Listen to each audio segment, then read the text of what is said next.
Jam Magno nag-smile sa kanyang mugshot na ikinalookan ng mga tao. Congrats! Deserve!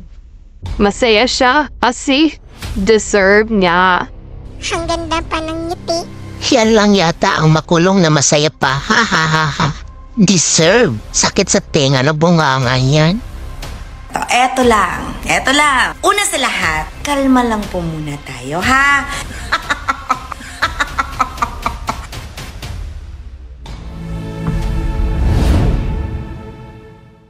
Welcome back mga kaalam. Ang pag-uusapan natin ngayon ay tungkol sa trending mugshot ng online influencer na si Jam Magno. Anong rason at nag-smile ito sa kanyang mugshot?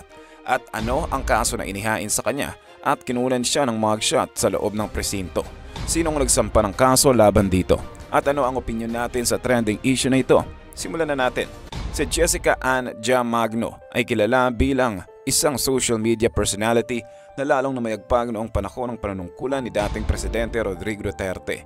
Bilang supporter ni Tatay Digong ay talagang hindi takot na maglabas ng kanyang opinyon at saloobin, lalo na kung may mga isyong ipinupukol laban sa kanyang sinusuportahan. Hindi rin nawala ang kanyang mga opinyon at maanghang na mga komentaryo noong huling presidential elections kahit na hindi na tumakbo si Tatay Digong. Naging tinik siya sa lalamunan ng mga kakampings noong panahong iyon. Ilang beses itong naging kontrobersyal dahil sa kanyang mga atake kontra oposisyon, lalo na sa dating Vice Presidente Leni Robredo. Ilang beses na din siyang kamuntikang maban sa mga social media platforms pero natapos na lamang ang pag-upo ni Tatay Digong ay nanatili itong malakas ang hatak sa social media. Pero hindi lang politika ang hilig niyang batikusin. Noong 2020, na-banned ang kanyang TikTok page dahil sa kanyang pambabash kay Miss Universe Philippines Rabia Mateo. Maraming netizens ang sumampat niya sa beauty pageant winner sa pagkakataong iyon. Diba, you're not my bet. And there is no issue. If I had an issue with Rabia, I could just call her up and say, hey, you know what? This is what I don't like. Ngayon ay hindi na masyadong maiinit ang mga ipinopost at ina-upload sa kanyang mga social media channels. Halos lahat ay tungkol na lamang sa kanyang buhay, mga pagpapaganda at kanyang mga pagliliwaliw. Kaya laking gulat na lamang ng lahat nang biglang ibinalita na nasa presinto si Jam dahil pinadalhan ito ng arrest warrant sa kanyang tirahan sa Butuan. Ang kaso? Violation ng Republic Act 9262 or Anti-Violence Against Women and Their Children Act, Section 5 in relation to 3C o ang tinatawag na psychological violence. Pero ayon kay Captain Charles Evan Gatchalian, Chief of Butuan City Police Station 4, hindi nila inaresto si Jam, kundi ito mismo ang voluntaryong sumurender sa kanilang istasyon. Kasama nitong dumating sa opisina ang kanyang kamag-anak na nagsilbing abogada niya rin.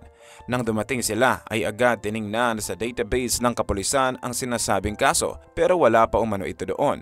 Pero dahil dala na rin ni Jam Magno ang warrant of arrest na inisyo ni President Judge Ali Joseph Ryan Chong Lloren ng Misamis Oriental Regional Trial Court Branch 37 ay dinetene na ang social media personality habang pinoproseso ang kanyang pagkakakulong.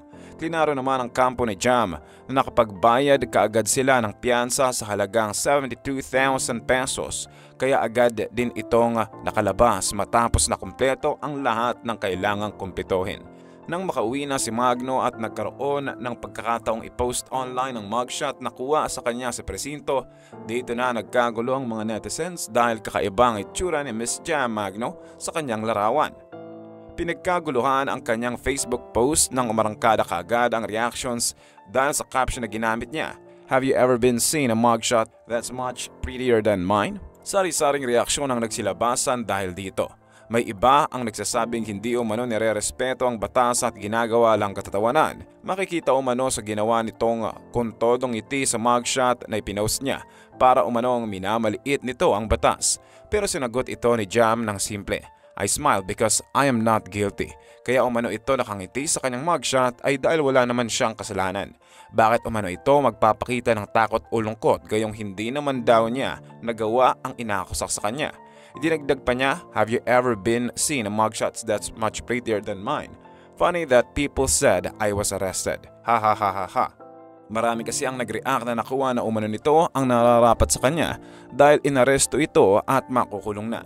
Nagkukunwari lamang daw ito na nakangiti pero ang totoo ay nangangatad ito sa takot. Gaya ng lahat ng taong dumaan sa ganitong proseso. Nagpapabilib lamang ito sa mga tao na kunwari ay wala siyang problema sa mga nangyayari. Hindi umano sila naniniwala na talagang malinis ang konsensya nito. Pero sa bibig mismo ni Jam nanggaling na hindi siya inaresto, kundi siya mismo ang dumulog sa presinto para isurrender ang sarili niya. Dala niya pa ang 72,000 pesos na pampiyansa niya at hindi daw siya humingi ng discount.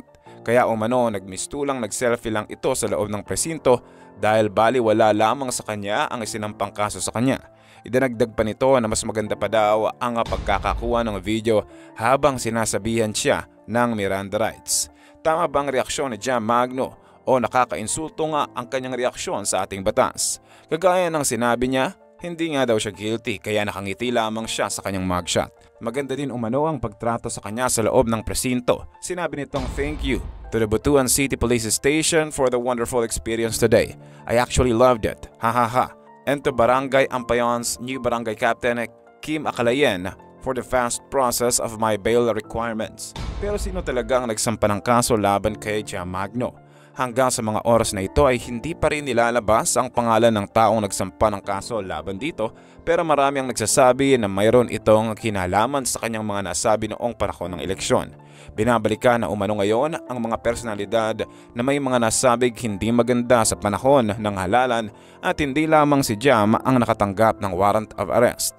Pero maging sa kampo ni Miss Magno ay hindi pa nagpapalabas ng impormasyon kung sino ang may gawa ng pagpapakulong sa kanya. At ano ang opinion natin sa trending issue ni Miss Jam Magno? Wala din kaming nakikitang masama sa kanyang reaksyon.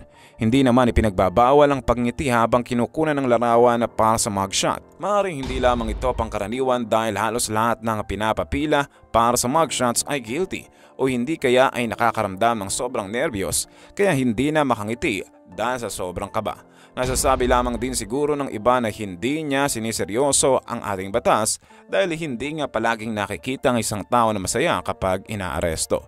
Pinapangatawanan lamang talaga ni Miss Magno na hindi siya guilty at mali lang ang pagsampa ng kaso sa kanya. Hindi ito apektado kahit na nakatanggap pa ito ng warrant of arrest dahil para sa kanya ay malulusutan niya ito. Kilala naman kasi siyang palaban, prangka at matatag kaya hindi na nakapagtataka na ginawa niya ito. Malalaman din natin sa mga darating na araw kung sino ang totoong nagsampa ng kaso laban sa kanya at kung nararapat nga ba siyang makulong. Sa ngayon ay antabayanan na lamang natin kung may mga malala pa ba nga gagawin si Miss Magno kung sakaling magtuloy-tuloy nga ang kasong ito. Medyo nagsettle na sa puso ko ang mga pangyayari sa araw na to. Kaya ganito ako kakalma. Until hindi final ang lahat, pray harder. Kalma. Maganda, sigurado.